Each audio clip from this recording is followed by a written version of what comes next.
보통 두 번째의 경우가 나의 태도만 잘 보여줘도 다시 돌아올 확률도 높은 케이스입니다. 안녕하세요, 상하입니다. 생각보다 우리 주변에는 너무 흔하게 일어나고 있는 일입니다. 연애 중 알게 모르게 바람을 피는 행위나 이별 후에 다른 사람을 빠르게 만나거나 또 상대가 우리 너무 지친 것 같다, 그만하자 라고 말해서 지친 줄 알고 헤어졌는데 문득 SNS를 봤는데 새로운 상대가 생긴 걸 목격하였다면 극도의 불안감과 배신감에 심장이 두근거리기도 하고 자존감이 완전히 낮아져 일상생활이 힘드는 상황도 오기도 하죠. 또 이러한 불안감에 상대가 여러분을 완전히 잊을까봐 진심을 표현하며 매달리는 상황과 복수심에 상대에게 상처를 주는 악담하는 행위, 너무나도 많은 사람들이 취하고 있는 태도입니다. 그렇다면 오늘은 최근 영상 요청이 많았던 환승 이별에 대한 대처 방법에 대해서 살펴보겠습니다. 먼저 이야기하기 앞서 여러분들이 아셔야 할 것이 환승 이별에 있어 가장 큰 핵심은 보통 헤어지신 지 얼마 안 되셨으면 상대방도 새로운 연애를 해도 늘 두려움을 가지고 있습니다. 새로운 이성과 진전되면서 안 맞는 부분, 또 성격은 괜찮은데 조건이 안 맞을 때, 자신에게 너무 소홀하게 대할 때 등등 여러 가지 이유로 상대도 쉽게 이어나가지 못하는 상황도 발생하는데요. 그럴 때 여러분들을 되돌아볼 겁니다. 하지만 여러분들이 아직도 상대에게 마음이 향한다는 것을 느낀다면요, 과거 부정적인 기억들과 이성적인 매력이 안 느껴져서 편안함을 느끼고 새로운 이성과 안 맞는 사소한 부분이 있어도 헤쳐나가려고 노력할 겁니다. 그렇게 되면 새로운 이성으로 대체가 수월하게 되어버리고 말게 됩니다. 그렇기 때문에 여러분들이 가지고 있는 감정을 상대도 똑같이 느껴져야 다시 바라보고 진심을 전달하면서 다가옵니다. 환승 이별은 보통 두 가지로 나눌 수가 있습니다. 첫 번째는 헤어지기 전 새로운 상대를 만나려고 할 때, 두 번째는 헤어지고 나서 한 달 이내로 누군가를 바로 만나려고 할 때입니다. 첫 번째의 경우 상대 역시 새로운 이성과 만나는 것에 대한 죄의식을 가지고 있기 마련입니다. 또한 이별 전부터 새로운 이성에 대해서 두 번째의 경우보다도 많은 탐색을 하고 신중하게 생각을 하고 시작하기 마련입니다. 그렇기 때문에 여러분들이 오히려 조급한 모습을 보인다면요, 상대가 새로운 이성에게 더욱더 가까워지는 기회를 주게 됩니다.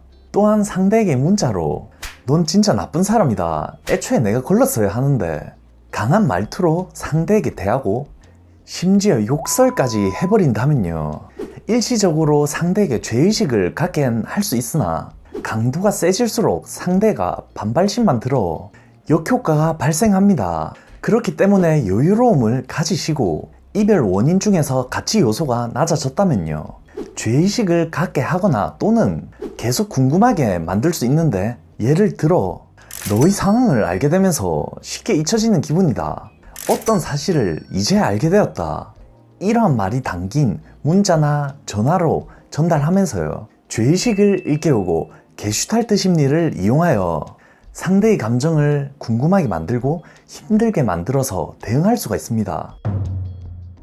두 번째 경우입니다. 이별 후 나는 아직도 잊혀지지 않았는데 상대가 새로운 이성을 빠르게 만날 때 이러한 생각을 합니다. 진짜 정이 다 떨어졌나?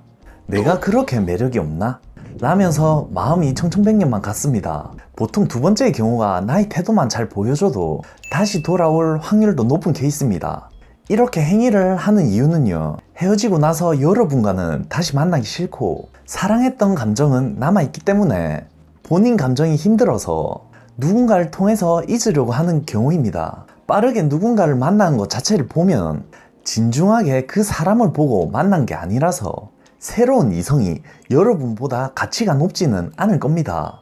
그렇기 때문에 접근을 시도해서 상대방의 감정을 흔들 수는 있지만요, 잘못된 접근으로 역효과를 발생시킬 수 있기 때문에 여러 상황의 변수들을 고려해야 합니다. 주변에 종종 이런 이야기를 들을 수 있습니다. 그냥 휴식기를 가지고 있었는데 상대가 갑자기 연락 왔고 이야기하다 보니 새로운 이성이 있는데도 계속 연락을 취해오는 경우가 있습니다. 이 경우 여러분들이 본질적인 가치, 예를 들어 외모, 성격, 가치관, 직업, 헌신도 등의 쉽게 변하지 않는 가치가 높은 경우는 이러한 현상이 많이 발생합니다. 이처럼 직접적으로 연락하지 않고 SNS 또는 카톡으로 간접적으로 나의 모습, 가치를 표현만 하고 있으셔도 상대는 돌아보는 요소가 커지기 때문에 너무 걱정하실 필요는 없습니다. 보통 상대가 새로운 이성을 만난다고 해도 월등히 괜찮은 사람들을 만나기는 힘듭니다. 항상 사람은 자기 수준과 비슷하거나 또는 조금 더 괜찮은 사람들을 만나려고 하기 마련입니다. 그러면 새로운 이성과 함께 앞으로 많이 맞춰 나가야 하고 헤쳐나가야 할 장애물들이 너무나도 많습니다. 일반적으로 빠른 환승 이별은 빠르게 종료될 확률이 높으나 때에 따라서는 길어지는 경우도 있습니다. 하지만 한 번은 그리워하는 티를 내거나 연락을 취해오는 경우가 많이 존재하오니 너무 본인 감정대로 다가가셔서 확률을 낮추지 않으셨으면 좋겠습니다. 이것을 끝으로 혹시 궁금한 점이 있으시다면 아래 댓글로 남겨주시면 제가 다 답을 드리겠습니다. 영상이 괜찮으셨다면 구독, 좋아요 많이 눌러주시고요. 이상 이별과 제외의 상하였습니다. 감사합니다.